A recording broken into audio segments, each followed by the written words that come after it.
Hey, welcome to the Foster Fathers Podcast. I'm Chris. I'm Kyle. And this is a podcast all about foster care, adoption, and fatherhood. We hope that you feel welcome. We hope that you feel that you belong. And we're glad that you're here to share this time with us. Let's go.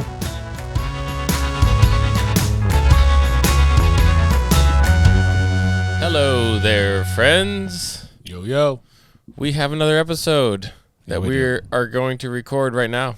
We are doing that right now. That's actually what we're here doing. Sweet, dude. We are doing This Week in Foster Care, my friend. I think you're up. I am up. What's up? What's something this week? We're doing this every week to remind ourselves. Oh, yeah, we're in the middle of foster care and adoption. This is what it looks like. Yeah. Yoga. Okay. That is my week in This Week in Foster Care. And that's the podcast, yoga. Everyone. And so my wife does some yoga, and down at the YMCA we used to go down on, I think I did like 3 yoga classes with her. Wow. And it was miserable. It was such an awful feeling. I felt inadequate. I was losing balance. You had to hold still. I don't do well holding still. I'm a fidgety guy. I'm regularly on the move. Yeah. But I was reading that book, the book that I talk about forever. The body keeps the score. Yep. Everybody should. You don't have to read it, but you can listen to it. I think it just there's some more helpful parts than others. But one of the things, the threads that he talks about throughout it is how for people who have experienced trauma, yoga can help you kind of knit your body and your brain back together. Whoa. It reproduces certain pieces in your central nervous system that can get damaged and when experiencing trauma. And not that I have experienced a big T trauma, but this has been a hectic season where I'm a little bit out of whack, out of sorts. I've experienced a lot of stress, a lot of emotions, a lot of unknown feelings that I don't know what to do with, and it's really elevated my overall stress. And so yoga, number one, is just you're stretching, you're relieving stress, but number two is the breathing, the in and out. The breathing in and out helps you to put back together your central nervous system, and it calms you down and allows you to be a better balanced person. And so I've actually been doing it probably 4 or 5 days a week for the last 3 weeks. Wow, dude. And I feel some huge benefits from it. So never thought that I would be on the train, on the yoga train, but I am. Yoga pants right now. Yeah, I'm a regular old Yogi Berra, dude. Oh my gosh. Boom, boom, boom, boom. Well, but I will say that actually is something Yogi Berra would say. That's pretty awesome. But I do think that's something that I think, actually my boss told me this. He's like, I've been seeing this like therapist, he's like a, I don't know, life coach. I don't know what they call him these days, but, and he's like, you need to find something to relieve some stress. Like, I don't know. I naturally am prone to hobbies and something to get my mind off whatever, but I'm learning that I'm maybe, not an anomaly, but like less common than most, where most guys will just cruise, like work, and never take the time for something like that. Yeah. Something that, you may get the funny, like, golf. Well, that actually can be a stress reliever for a lot of people. Yeah. And so I think some people, if you're a dad or dude listening to this and you go, I don't really have one of those. I mean, you're describing benefits. Yeah. And it may not be yoga for you. In as little as 15 minutes a day. Dude, yeah. But some sort of rhythm and discipline of a hobby or some sort of stress reliever. And not to be Mr. Contrarian, because I do know I do that well, but I mean, yoga specifically has benefits that are beyond stress relief. I'm not saying yoga what it contributes to your central nervous system. But yeah, I mean, realistically, it is hard. We both know it's hard to prioritize just relaxation and resetting, and you feel the daily demands of a family, and you feel guilty because these kids need so much, and you want to give them everything, and the best thing that you can give them is yourself, and so there's that balance of giving them your time, but also making sure that you're taking the time decompress, to de-stress, and to strengthen yourself, so that way you can give them a better version of yourself. I'm not. Well, and I think that's like the funny sideways concept of like when an airplane, if it were ever to depressure, you're supposed to put your mask on first before you put it on your kids. Yeah. Like, take care of yourself. Yeah, I mean, you have to be the better you are, the healthier you are, the better person that they get to be around. Dude. That's what I'm shooting for. Speaking of being a better person, I love that. Was a great transition, dude. Nailed it. We're talking about lessons that we've learned to become better dads. Let's call it that. And so, as we've navigated into this journey, I had a biological child before entering this. You haven't. No. And so you're like a freshy dad into this wild ride. And so, but I think that there are things that we've learned, not maybe even specific to foster care, just about being a father in themselves. And so I think we're each going to pick two. Yeah. Two things. Otherwise, this would drag on longer than anyone wants to listen. Maybe we'll do a part 2 one day or something. I mean, there's a lot of things that I'm learning. Dude. Well, who wants to go first? You take it away. Okay. I just got done chatting. Yeah. Okay. Two things. Let's start with one. Yeah. One thing, or one of the things I've learned to make me a better dad is that communication is less about how you say something, what you say, and how it's received, and more about how it's received. I'll say it again. Communication is less about what you say, but more about how it's received. Got it. And, man, there are moments as a dad where I've said something to my oldest kid who is obviously further along in, like, understanding what things are, and I'll say something that just crushes them. And on accident, I'm like, I didn't mean it the way it sounds. Or maybe, my tone and the harshness to communicate urgency actually communicates, like, mean, or it communicates, like, scary. Yep, scary. That's another thing. Like, Tracy, my wife, will sometimes say, like, that wasn't, like, necessarily mean, but it could have been scary. Yeah. And you're like, well, what? And then you also, that's amplified when you're dealing with kids with trauma. Yeah. And, not necessarily our daughter, we got pretty young. So, I mean, we'll see what comes of that. But the first placement was an older boy that was pretty aware of the surroundings.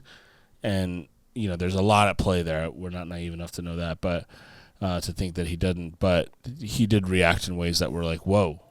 It was a little bit less about how I meant it, but it was way more important to understand how we received something. Yeah. And so, even as a general father, like learning to speak your kid's language, learning to speak your wife's language, like... I'm still trying to speak my own language, dude. But keep going. That's arguably, like, gnarly important. So how do you... Give me some practical elements. You're in a moment where you're in a hurry, or your kid quit listening for the fifth time. Yeah, dude. One thing I think, like, my wife is really good at picking up, like, having my back really, and saying it's one of the best movies ever, Inception. One of the best ways to communicate something is to help them believe that they understood it for themselves or they thought it themselves. Yeah.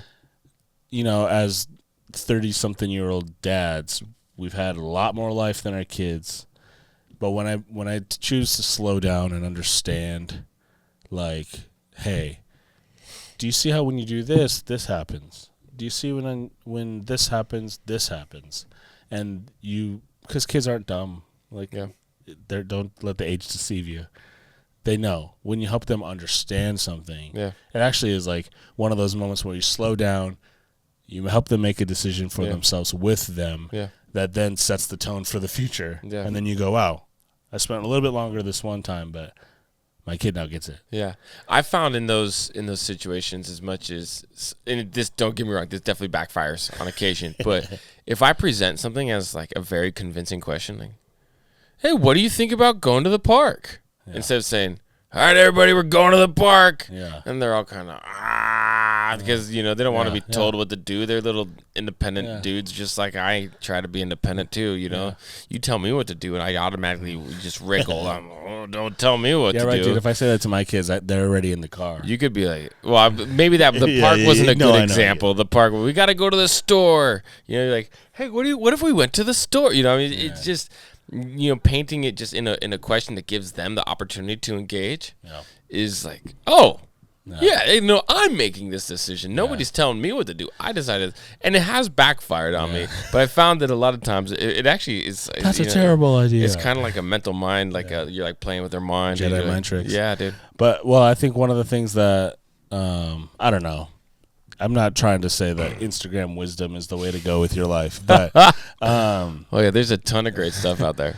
There's guys like us out there giving lots of advice. There's really terrible advice too. So you can decide which one we are. But one of the great ones I heard, actually, to be honest. Okay. We've been doing baseball, and if you've played any sort of sport, driving home with your dad is often. You could have done better at that second at bat, and I don't want to be that dad. And I saw this dude. But he could have, though. He could have done better. Dude, don't drop the shoulder. Dude.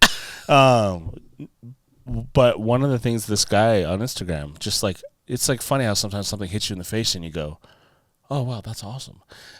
He was like, hey, ask these two same questions every time. What are you most proud of yourself in today's game? And what do you think you can do better? And I've only done it like 5 or 6 games now at this time, but it's funny because it would be the thing I would want to talk to him about. Yeah. Like the other day, he gets to step into that. Yeah, instead of you calling him out on. Yeah, he's critically thinking like, what he did. He was right field the other day, and he ran in on the first baseman and like knocked him over to get the ball from our teammate. And I was like, what were you doing? He's 6. Like, I'm not. Yeah. This isn't MLB, but it was a little funny. And then I was like, hey, dude, what's one thing that maybe you've learned today that you can work on? And he goes, yeah, when the balls go into first base, I don't have to get it. And I'm like, that's what I'm saying. But he said it. Yeah. And it's like, that's way more effective. Yeah. So, yeah, my first thing I've learned over the last probably year or so, maybe even the last few weeks, to be honest, is it matters less about what you say. It matters more how it's interpreted. How it's received. Yeah. Yeah. So, sweet. Your first one. My first one is talking communicates the same as yelling. Oh. Dude, volume equals power. Volume equals power. I already have a loud voice. So just like you were saying, there's been times. I mean, I'm not gonna candy coat this. I yell. I have yelled. And you have a podcast. I know. And they let you keep your foster kids. Gosh, I hope nobody hears this. That I get loud, and and part of it is actually, that's one of the reasons why, like, in reading this book about, Body Keeps the Score, it talks about how when your central nervous system gets worn out, you don't react how you should. And so by rehabbing it, it enables you to actually stay calm and be present in those conversations. And I just realized this, outside of just how terrible it feels when you like lose your temper, and you just crush a kid. Nobody, and crushing a kid aside, it makes me feel bad. Man, I remember I had a high school teacher that would yell, and I just hated it, and now if I hear myself yell, I hate it. And well, it's like in Monsters Inc. You don't watch this, but when Sully yells, dude. And in the end, you make them laugh, and it's way more effective. Dude, this is great. When Sully yells and he realizes he's the monster. Remember? I don't know. I love that movie. Yeah, it is a great movie. Yeah. But that's exactly the point. Is that all along they're yelling and screaming and scaring, trying to scare these kids into. Well, in that situation, they're trying to harvest their screams. But we're not quite to that level here. Wait, spoilers. But in all reality, like, if you engage with your kid in a playful way, they respond so much better. If again, it's like we were saying, how they receive it. I think if I double down and I'm super intense and if I it's gonna make my point get across better. It doesn't. And if I'm just like, hey, what are you doing that for, you silly goose? And they're all, even if it's something that you ask them 5 times to stop doing, and you finally are just like, you get to a point, you got to find a way to. Yeah, I guess our answers are actually similar. You got to find a way to make that connect. Well, and generally, go ahead. I think in that moment, and even still, even biological, adopted, foster, whatever, the kid is fundamentally asking in a way, am I safe here? Yeah. And raising your voice probably doesn't communicate that. Yeah. Right. It doesn't communicate, you're safe and welcome here. And then as soon as they don't feel safe, they shut down, and it's going to be harder to communicate with them in any tone. Dude, as a yeller myself too, yeah, I can yell for sure. And yeah. I'm just like, you feel like garbage. Yep. Yeah. And maybe for a minute you feel like I'm going to just like prove it. Yeah. Like, no. I'm going to get this point across. My laser eyes are just staring at them. I'm just... Right? You get it? Can you read my eyeballs? And they're all, no, I can't read your eyeballs. I'm 4, dude. Are you kidding me? I'm 4. So that really is, and it's something that I have to reflect and remind myself of and think, okay, dude, you know, when I roll in and the thing I asked them to clean up, you know, it hasn't been done, or it's like, hey, get dressed, and 5 minutes later, they still haven't even put their pants on, you know, and you're, oh my goodness. Dude. And I just remember, like, you know, the most effective way to talk to them is to talk to them. Yeah. You know, the most it's really not going to be much more beneficial, and honestly, it's probably going to be less beneficial overall. Like you said, you know, you're deteriorating trust, you're deteriorating safety. You know that safety. So, I have to be conscious of it. I have to be conscious of it, and it's something that triggers happen, and that's why I do yoga. Yeah. Can you tell I'm making a plug? Dude. More men should do yoga. Yeah, but what's a yoga brand that could sponsor us? Yoga. Oh my God. Yoga sponsor us. Athleta sponsor Viore. us. Viore? Oh, hey. Yeah, it's a good one. There's a ton of yoga brands. My buddy swears by Viore. Oh, yeah, dude. You can wear them straight from the yoga mat into the office. Do you have any? No. Absolutely not. Do you not. even yoga then? No, dude. I yoga in sweats. Oh, lame. Yeah, in my bedroom, in my living room, I mean, just by myself in the morning. You don't got room in your bedroom. Yeah, no. No. Do it in the kids' bedroom while they're sleeping. That's funny. Anyways, sweet, dude. Okay, that's my first. What's your second? Man, my second one is kind of like I don't know. You called it existential or something. You called it like, wow, these are way too lofty. But mine are like very like nuts and bolts. Chris's are like, well, mine's like theoretical. Not theoretical because they're real. Mine's my intentions don't really matter. I should say this: my intentions don't count. Because kind of playing off your thing, I may mean well, right? And there's a saying that goes like, you know, you have to give yourself the benefit of the doubt, but you have to give somebody else you're assuming their worst intentions. Right. And so in moments in which maybe I'm trying to do something, I may be intending to do something well, and then I get frustrated when they don't receive this good intention. Yeah. And kids are they have great BS meters. And, you know, and even though you may try to do something, it's just not always received. And but I was trying to do something good. It's like, yeah, but you didn't do something good. Yeah. You just like thought you were. And so I think, I don't know. I don't even know how far this point goes, but it's a little bit of like, dude, your intention, like, you know, the road to hell is paved with good intentions, you know, stuff like that. Like you I don't know if that makes sense, but it's great. No, I mean, it's a great quote. People say it all the time. I just am laughing. It's like the third like little mantra quote thing you've given this time. I love it. It's great. I'm well read. A rolling stone you know what they say is a rolling stone gathers no moss. I've never heard that one. But I mean, it's true. I think as a dad, I have often given myself the benefit of the doubt, and with my good intended actions that have translated poorly. Yeah. And I have then crushed one of my kids emotionally. I've done it. Or crushed one of my kids in the door. Yeah. Like, I was trying to get this door shut so I could help you, and then you ran over at the same time, and I crushed your head in the door. Dude, right? That actually happened one time. I was like, oh, crud, let me close this back gate on our car. And I did not see one kid. I was, trying to help another kid, and I just slammed this dude's head. Oh, man, it was bad. It was bad. And then I'm like, now I have to pick him up crying while the other kid's already crying. And I'm carrying 2 kids crying. You're saying you didn't want to care for your child that you hurt? I'm just kidding.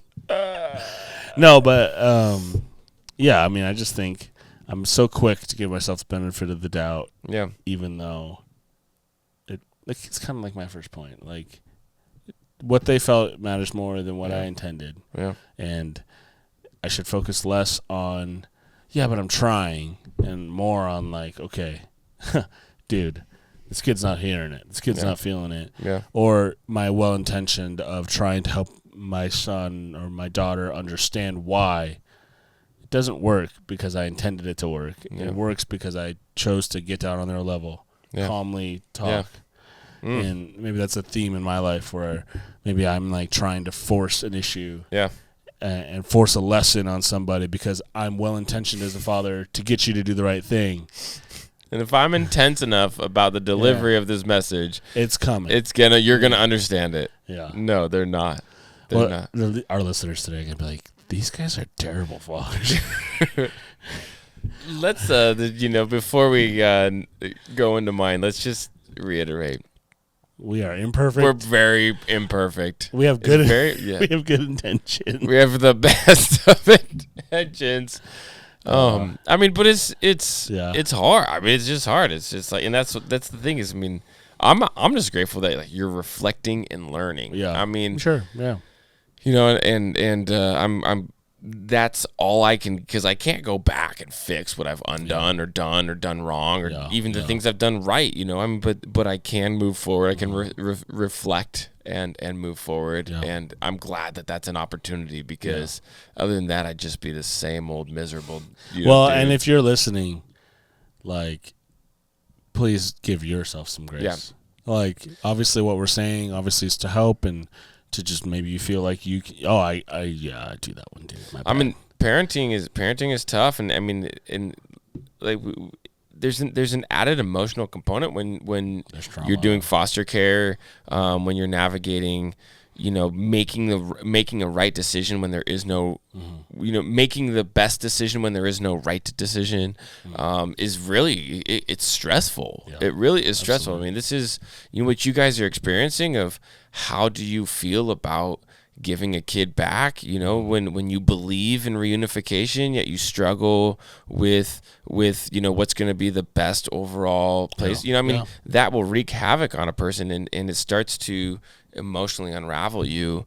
And so it's good to be aware of your emotions, your intentions, and then also be aware of your kids' emotions, their intentions, you know. And I mean, this is not something that this was not the issue that I was going to bring up, but you know, you talk about giving yourself the benefit of the doubt, and you know, there's your intentions.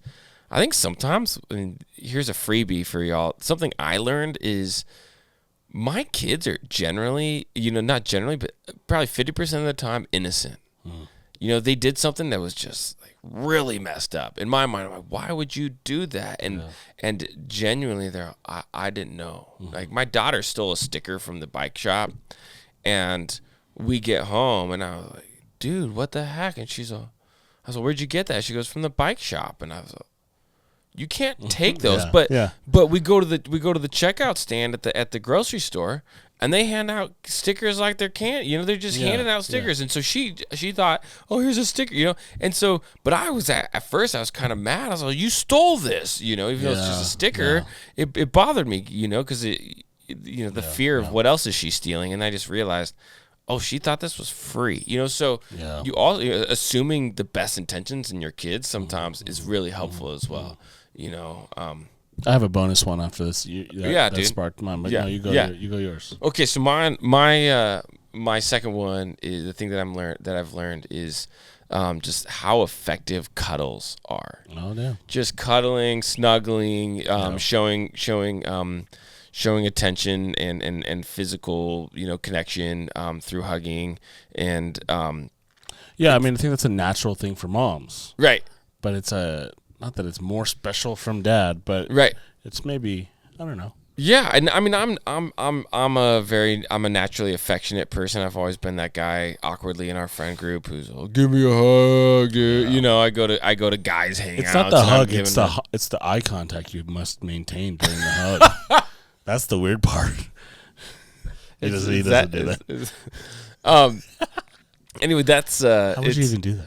It's been huge, and initially for me it was just like I wanted a way to display affection by just letting these kids know I care about them and I love them.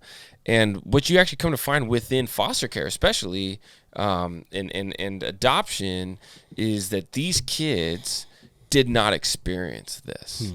So you're actually feeling, humans are wired for for human connection. We are wired for human connection, and it's almost as if every human has a certain level that must be filled, right? And before they can kind of know that they are safe, know that they are loved, they have to be hugged 100 times or whatever. It's different for each person. My mother-in-law raised my wife with seven healthy hugs every day. Yeah. Right, and that sounds like science, but maybe it's not. There actually, and I mean, there is science behind it that it's a way to these kids. It's a part of that felt safety, and that's great. So initially for me, it was just like, man, this is awesome, and it was just such a great way to bond and let them know, and then you come to find out like it's actually like you're filling this bucket that they didn't have filled. That they didn't have that piece, and one of the things they do for one of my daughters is she has some sensory things. So me picking her up, squeezing her, and rocking her gives her a sensory. She's a sensory seeker, is what they call it. That she has sensory deprivation in some sorts, and so she needs to fill that. So the squeezing gives her one, and the rocking motion gives her another. And then it's because that as a kid she would have gotten that had she grown up in a stable and standard home, but she didn't get that enough. So now she needs it. Dang. Because she didn't get it, now she needs it. And it's, dude. It's really, even for our 8-year-old, he is, pick me up, carry me, dude, you're 75 pounds, I can't just carry you everywhere. But because he didn't get that when he was younger, he needs it now. Wow. And it's just, it's awesome to see, how I've seen his anxiety decrease just as I show him more affection through, hey dude, he's 8, I don't know, maybe other people, but like I sit him on my lap, I pick him up and carry him around, when we're at the park or things like that. And it seems like something that an 8-year-old should have graduated out of. Yeah. But these are non-standard kids. He has not had the same development that most other 8-year-olds, and so it's just been and then it's a great time just to connect. We're actually kind of blossoming it into a time to communicate and talk, and I can get some one-on-one time. And nothing communicates a person that they're important more than one-on-one time, whether they're 4 or 40. One-on-one time lets a person know they're important. So, anyways, dude, man, that was a good soapbox. Okay, you had a bonus. I had a bonus one. I think I could put a nice bow on top of all this. Tie it up, dude. Wrap this thing up. I think it's value the relationship, prioritize the relationship over being right. Yeah. Dads are really good at trying to prove that point. And like you said, like you were talking about the sticker, like you stole, that's wrong. Yeah. What these kids are seeking is the relationship. Yeah. And fundamentally, like some of the best advice I've learned from dads ahead of me are like, just keep them talking. Yep. Keep them wanting to talk to you about the awkward, funny feelings they're feeling in middle school. Or, hey, that girl's a little cute. Like, okay, what are you talking about? Yeah. Like, keeping that relationship open as a dad.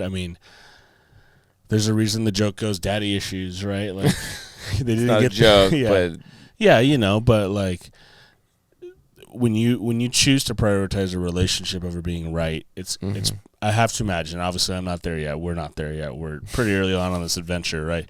Still working it out. So many dads that I revere and love and just look at them and go, wow, dude, they are doing it right. They have prioritized keeping a relationship open over what was right. Yeah. And I've also seen the other side knowing that there of will come another chance to learn that lesson. There'll come another chance to communicate and talk. Well, and just seeing dads on the other side. And if this is you, please feel the grace here. But like, no, I needed to prove that I was right here, or the right thing was more important than your kid. And you're like, was it? Yeah. Was that lesson that now has divided your relationship for 5 years now worth it? Yeah. And so, I don't know. and I'm not And it there. starts young. I mean, but it does start young. I mean, there are times when, I could say, "Hey, I told you so." Yeah. But it's better just to pick them up. They get hurt doing something that Yeah. Yeah. That one for sure. We were we were at the beach with with our first daughter, and we were running out onto this boardwalk, and I said, "Wait for us, wait for us." And she turns around, she kind of smiles at me, turns back around, takes off running. She puts her foot right in between two boards on the boardwalk and just face plants. And Dude. I mean, if I'm honest, I chuckled, and I chuckled, and then I went and picked her up, and I hugged her, and I was just all, you know what? I mean, that's kind of what you get. Goes on in my brain in that moment. You might respect this, or you might think this is so weird. It's the Hives. I hate to say I told you so. All right, no, you don't. I don't know them. Yeah, That's a good song. But sounds really good when you sing it. Hate to say I told you so. Sounds really good. It's a good one. So prioritize the relationship. Yeah, I think that's something dads need to hear. Yeah. Like, the relationship is more important than being right. Yeah. And that's probably true with your wife as well. Yeah. And I mean, please don't hear we're trying to like make dads like pushovers and like softies. Yeah, I mean, there's strengths that dads have that is for a dad to have. Yeah. And it's a good balance. It's a good balance just to see the person behind. I mean, I think the thread to all of your existential comments was see the person behind it. What is this doing to them? How is this affecting them? How is this their overall? Not just this moment. Don't win the moment. Yeah. Win the life. Win the person. Wow. And I think that's huge, and it's so good. I mean, you're gonna get a lot farther. You can either go fast or go far. It's kind of that. If you want to go fast, go by yourself. If you want to go far, that's not where go we're with going. Someone else. But don't. What you're saying is don't jeopardize. Yeah. Just for thoughtlessness. Don't jeopardize what could be being built. Don't tear down what you're building. Love it. So that's good. We kind of. Cool. Right? Hopefully that was good. We're also... Yeah, we started off with 2. We end up with 3 anyways, dude. So. And we're hitting on time. So thanks, guys, for tuning in. Love, peace, chicken grease.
That went really well. Really, really well. Oh, all right. 11:40. Oh man, thanks for your patience and help today. Yeah, dude. Man, what a freaking.